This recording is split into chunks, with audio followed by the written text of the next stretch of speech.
আমি একটা মেয়ে হয়ে যদি 4 থেকে 5 লক্ষ টাকা ইনকাম করতে পারি, তো একটা ছেলের তো 10 লক্ষ টাকা ইনকাম করতে হবে। আমি তো বিয়ের পর কাজ করব না, তার তো আমাকে চালাতে হবে, তার ফ্যামিলি আছে, তো তার ফ্যামিলিকেও তো দেখতে হবে। কি আর করবো বলো, আমি একটা ছেলে হয়ে মাসে 20,000 টাকা কামাতে আমার সেটা ফাটিয়ে যায়। তুমি একটা বাংলাদেশি মেয়ে, বাংলাদেশেই থাকো, তারপরেও মাসে 4 লাখ 5 লাখ টাকা ইনকাম করো। কি করার, উপরওয়ালা যে তোমার একটা দিয়েছে, আমারে দেয়নি বুঝছো। যদি আমারে একটা ওরকম কিছু দিত, তাহলে আমি মনে হয় 5-7 লাখ টাকা কামাতে পারতাম। এখন কথা হচ্ছে যে তুমি তো 4 লাখ 5 লাখ কামাচ্ছ, হ্যাঁ ভাড়া দিয়ে কামাচ্ছ না, ভাড়া দিয়ে তো কামাচ্ছ। কয়েকদিন ভাড়া দেবে, ওই রূপ দেখে গেলে ফুরিয়ে যাবে, চামড়া ব্যবসা বন্ধ হয়ে যাবে। এখন কি করবা? এখন কি ভিক্ষা করে খাইবে?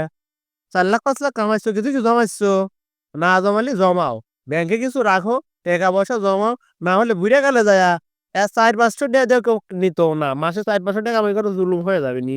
তখন কি করবা নে? কিছু জমাও মামনি, কিছু জমাও, হ্যাঁ।